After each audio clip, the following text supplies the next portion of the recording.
Oh, Gainesville, Florida. Okay. So Gainesville, Florida. They're writing from Gainesville, and I think where the people write from too also matters Yes, I was because like going to say the same thing. in that city, like yo, I don't know what y'all be got going on in y'all city. So they from Gainesville. So it Okay. says our open relationship. When I first met my wife, we instantly connected based off of our love for sports, music, and art. Okay. We are just alike. One of the things that also bothered us was our interest in having an open relationship. Well, that was 8 years ago. Now I'm 32 years old and I don't want to live that lifestyle anymore. I told my wife that I wanted to put an end to our relationship aspect of our open relationship. She wasn't too happy with that. She told me that she was going to stop, but I have a feeling that she is still seeing other men on the side. What should I do? That's a tough one. That's a tough one because going straight forward and going in, that relationship was built totally on sex and commonality. And the saying is true, opposites does attract. Not only that, it was not built on nothing solid. Their foundation was not solid. This foundation is not solid. And if that's been something that they've been used to doing for the last 8 years, and if she hasn't changed, she's probably not going to be willing to do that right away. And that's 8 years that you've been doing something. That's a long time to be engaging in that type of foolery, in my opinion. That's a long time to be engaging in that type of foolery.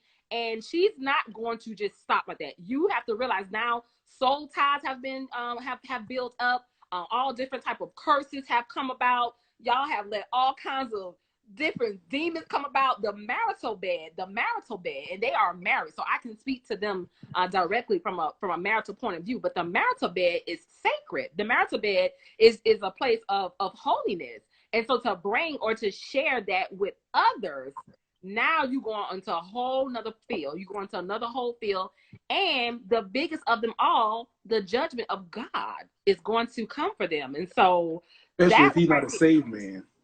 Well, well, it seems like if he wanted to change something must have came about, and he wanted to make some changes, but it's going to be real hard because now you got a lot of strongholds, you got a lot of curses, you got a lot of soul ties. You got some strongholds. Yeah, some strongholds. Oh, I thought you said some strongholds. I say, who they out here dealing with? No, so it's a lot of things going on with that.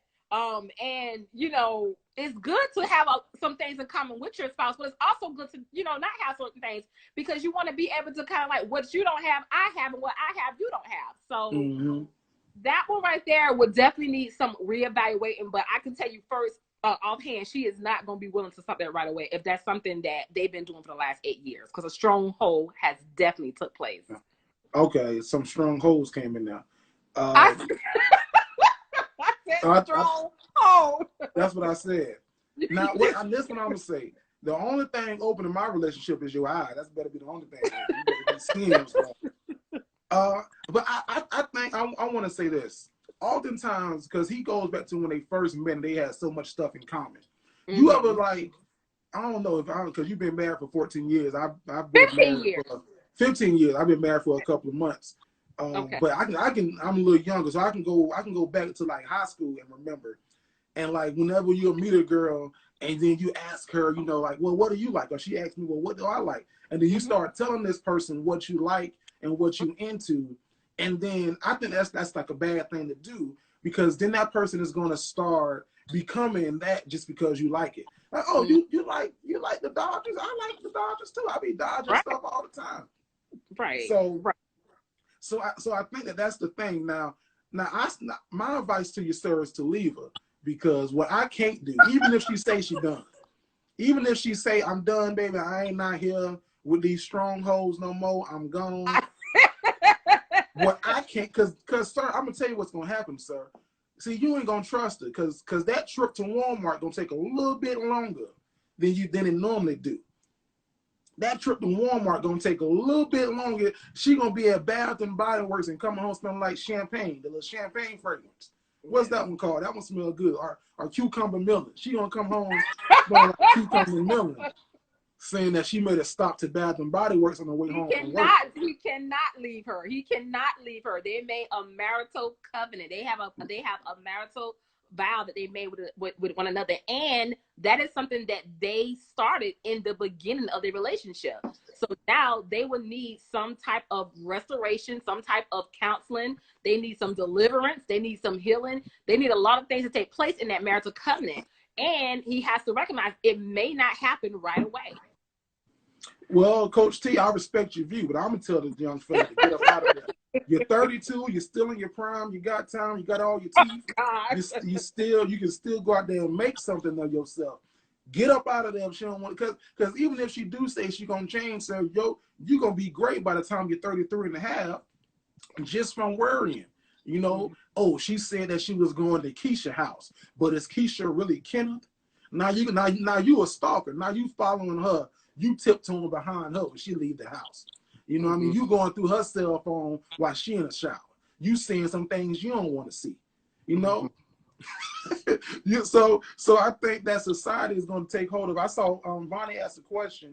She said, but is she considered a cheater now that he doesn't want to be open and she does? Absolutely. They both are cheaters. Both of them were cheating what they was doing. But because that's what they started off in a relationship, what I would, as a marriage coach, and how I would coach the young man, and what I would say to him, you have to extend grace. You have to extend grace. Now, the Bible does tell us if that person cheats, that gives you an exit out of the marital covenant. That does. If your wife cheated or if your husband cheated, that does give you an exit out of the marital covenant. But y'all both did. Y'all both did. So they both need to go on somewhere. Thank you, man. And tip of hat. Thank you. I appreciate. They absolutely have that option. I appreciate these last 8 and everything that you taught me and some of the stuff I taught you. But what I'm not gonna do is sit up here. I'm up here cooking salmon and rice, waiting for you, and I'm up here eating dinner by myself, and then you come in smelling like, you know, who the old lady, White Diamond, talking about I got a little carried away at work. Not at 9 o'clock. Because they both were doing the same thing. I would say to extend grace, to try counseling out, to see if they could work out their differences. I don't even know Grace. We can't. That's the problem. That's the problem. They've been extending to Grace, and now he don't want to extend to Grace no more. Now he just want to talk to Keisha, but Keisha's still trying to extend to Gary and Gail and Jaheim, but he don't want to talk to Grace no more. That boy couldn't be getting as often as she could, and not got mad. You got to rewrite down. I'm trying to. That boy couldn't be getting as often as she could, and then I got mad. Yeah, she gonna come in there smelling like White Diamond one night. That's what's gonna happen. And I don't think it's a marriage counselor in the world. Although you're a great Coach T, and I don't think there's no counseling in the world that's gonna be able to convince him that she out in the streets. Even if she come back in from out the streets, just like Holiday Hart, when Wanda was off them streets for a minute and did good, and then next thing you know, she running down the street with a bike. It's that thing is on you. It's on the back. She might be in remission, but she gonna be back in them streets. There is a story right back in the streets that talks about that. A story in the Bible, Hosea and Gomer, that talks about the husband taking his prostituted wife, restoring their marital covenant being restored. I always try to my goal in my marital sessions is to try to restore the relationship as much as possible if the couples are open to it, even if one is open to it. I try to see how much they can restore the relationship. That is a story in the Bible that talks about that. So I'm all for grace and restoring if they're willing to do the necessary work. Okay, Brandon said it ain't his fault. It ain't her fault his game fell off. I think what Show was trying to say was if he was doing what he needed to do in the marital bedroom, then she would still be there. And Brandon said, well, it ain't her fault his game fell off. But they need to leave each other and find people who want relationships. Yeah, I agree. Similar to what they want. I agree. I think that they got to figure out what it is that they want, and it might not be together. You know, because he might be on that Viagra now. He might can't do what he used to Oh do Lord. 8 It's years always ago. breaks are is nothing wrong with breaks. Breaks are good. Breaks are healthy, especially when you have went through a bad season in the marital covenant. So it's nothing wrong with breaks. So I would say in this situation, you know, if you need to take a break, take a break. Take a break. Breaks are good. I say take a break and just keep on going. You break a Kit Kat, but it don't be none left once you're done with it. You know what?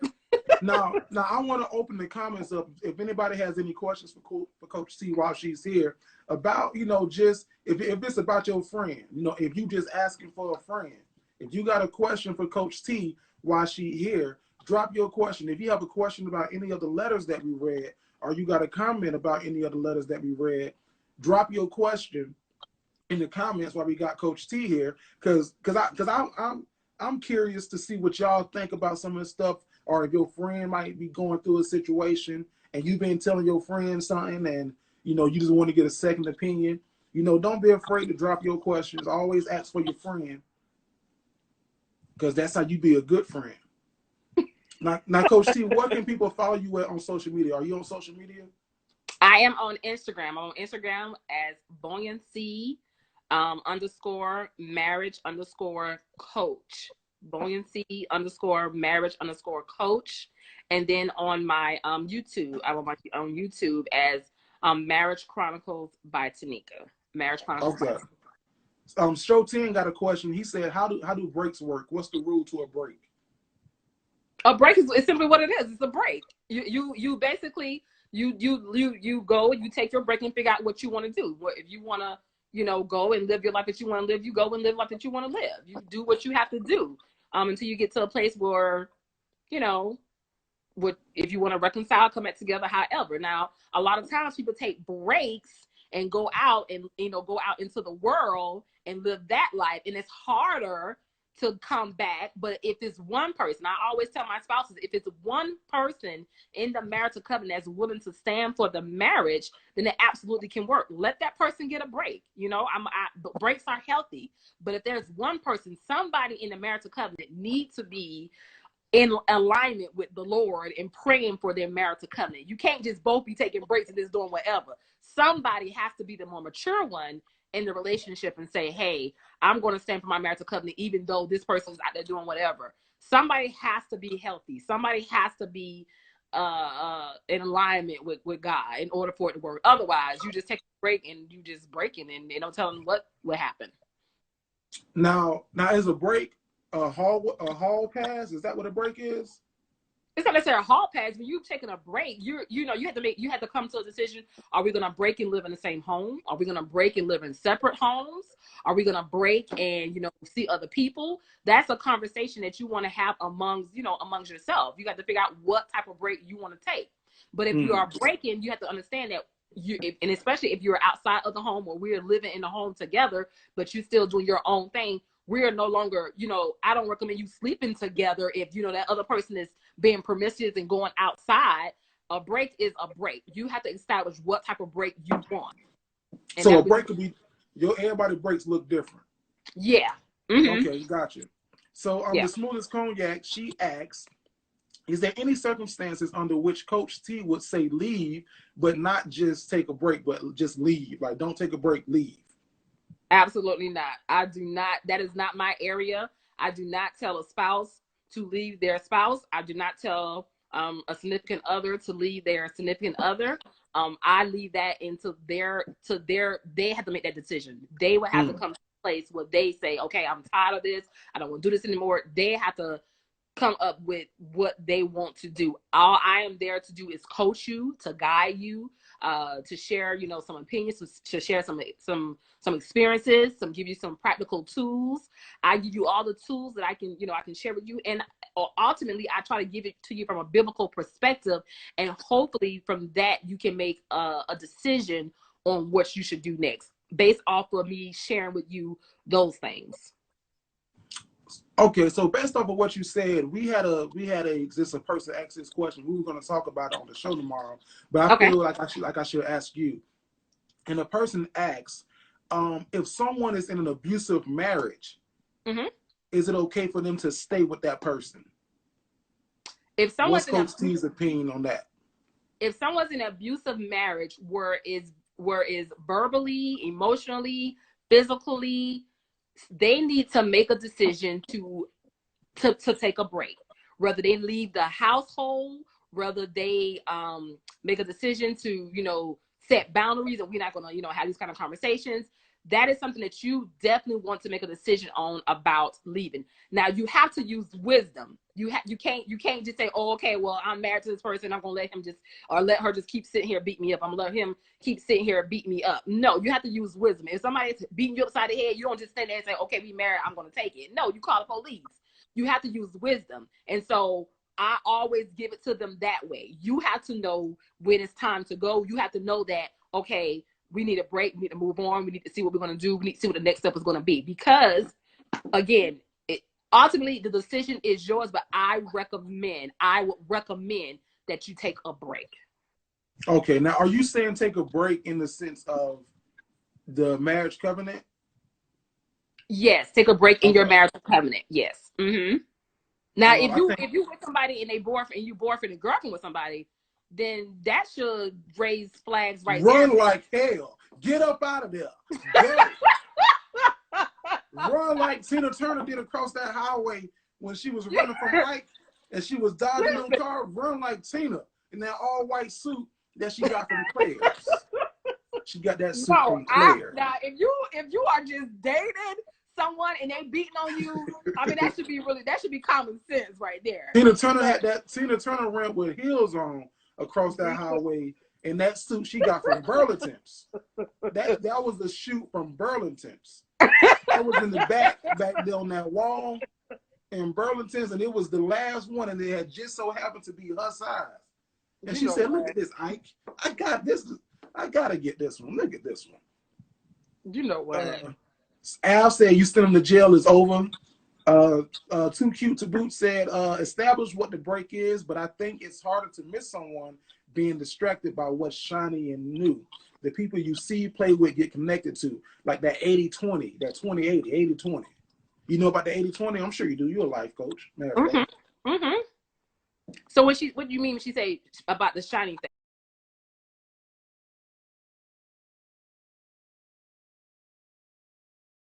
Because dudes, for some reason, like French tips. Okay, and her toes done.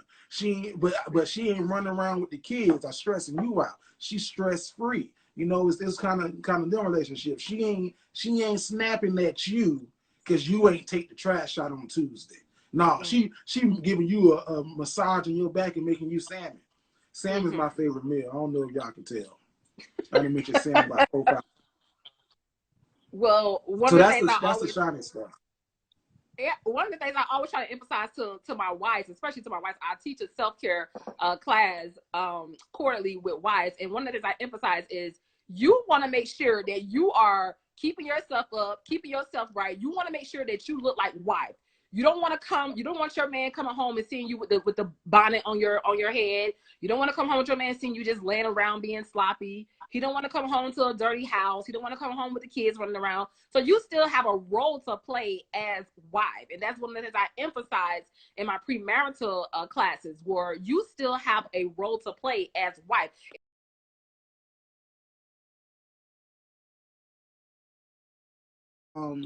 Back where no one is honoring the marriage covenant while on a break. If no one's honoring the covenant, how do you got them back together? Or is it like, okay, y'all might need to extend this break and put some paperwork in the middle? Well, it just goes back to how much you want to invest into your marital covenant.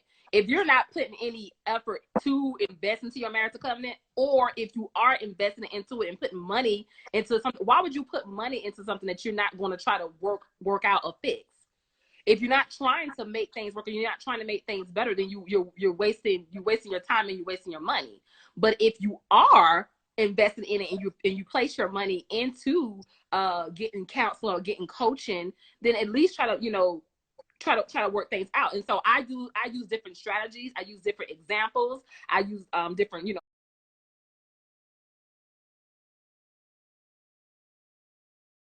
counselor, and you still just like, man, I ain't doing this, or this ain't working. You just wasting your time and your money. So you might as well just, you know what the outcome is. Yeah, you if you're not going to invest in it and you're not really serious about making the change or making it work, then you're wasting your time. Or if one person is more serious about it than the other person, then I dive in and drive into that person, and that's when I would start drilling them and showing them different steps and different strategies to use to what to do to build and make their relationship better. And you can do that still without having the other person involved. And so I wouldn't focus so much on both of them, whereas I would focus more on one, and I call that pursuing the non-compliant spouse. The non-compliance, that's a policy. Someone said your brakes setup would have to align with the goal, though, right? Your what now? Your Break, yes. brake setup has to align with the goal, though, right?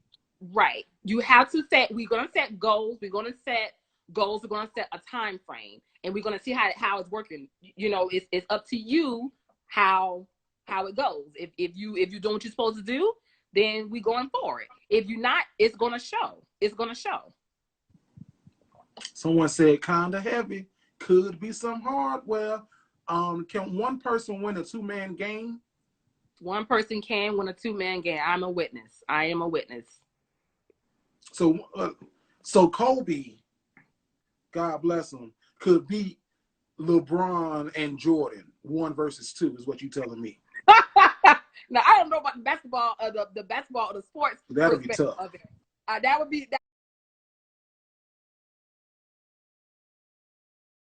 drilling them and showing them different steps and different strategies to use to what to do to build and make their relationship better. And you can do that still without having the other person involved. And so I wouldn't focus so much on both of them, whereas I would focus more on one, and I call that pursuing the non-compliant spouse. The non-compliant, that's a policy. Someone said your brakes setup would have to align with the goal, though, right? Your what now? Your brake setup has to align with the goal, though, right? Right. You have to set. We're gonna set goals. We're gonna set goals. We're gonna set a time frame, and we're gonna see how it's working. You know, it's up to you how it goes. If you're doing what you're supposed to do, then we going for it. If you're not, it's gonna show. It's gonna show. Someone said kinda heavy. Could be some hardware. Can one person win a two-man game? One person can win a two-man game. I'm a witness. I am a witness. So Kobe, God bless him, could beat LeBron and Jordan 1 versus 2 is what you telling me. Now I don't know about the basketball, the basketball or the sports. That'll be tough. Of it. That would be tough. But I am saying you get double teamed all game. I am saying from a marital perspective, in the marital covenant, because you guys have made a covenant, and especially if you possess Jesus Christ as your savior, because of the marital covenant that you have made, yes, one can win the other over. One can win the marital covenant and recover in the marital covenant if they're willing to do the necessary work. Okay. It's hard to agree to break, then want sex from the other person. So that's a 3-person. That is a 3-person game. Well, if you're taking a break, that's why I go back again. You have to establish in the beginning, set your boundaries, set how you want that break to look. Hey, on Tuesday, I'm coming by. That's what you got to say, Liz, on Tuesday. No. If the break is you're going to go and stay on the outside of this house, then we shouldn't be having sex. We shouldn't be intimate. No. Look at here. Tuesday and Thursday, my day. That's what you said. Tuesdays and Thursdays. I want to let you know. Cook some salmon, and I'll be by there around 7 on Tuesday and Thursday. Breaks are hard, but breaks are healthy. They're healthy. It gives you a time to reevaluate where you are and where you want to go. Now, as a marital coach, this is my last question because we're running out of time. Do you believe in the 7-year itch? And what do you advise your couples to do if you believe in it to do at that 7-year mark, that 7-year itch? And do you know what 7-year itch is? Yes, I do. I highly recommend especially when you first get married. I recommend my newlyweds. I recommend my premarital couples. I emphasize to them the importance of marriage check-ins. and why marriage check-ins are so important. If you're doing your just like you go and get an annual physical, or just like you go and get your, you know, your tune-up for your car, just like you go and get your tires rotated. If you're doing your marriage check-ins, your 7-year itch won't be an issue. If you're doing your marital check-ins help with the 7-year itch. Your marital check-ins is saying, you know, nothing is wrong with us. We, you know, everything is good. I just want to just check in and make sure, you know, if we're doing this right, if we're doing this right, if this is okay, whatever, however, you know. So the marriage check-in, I recommend that the first of 3 months after you first get married. And you can do it monthly, you can do it every 3 months, you can do it every 6 months, but I highly recommend marriage check-ins. Yeah, I did marriage. We did marriage counseling, and I also did just personal counseling for myself. And even in my personal counseling, she was like, you know, in your relationships, whether that's, you know, with your wife or with, you know, with friend or whatever, y'all need to do check-ins, because with friends, you can outgrow a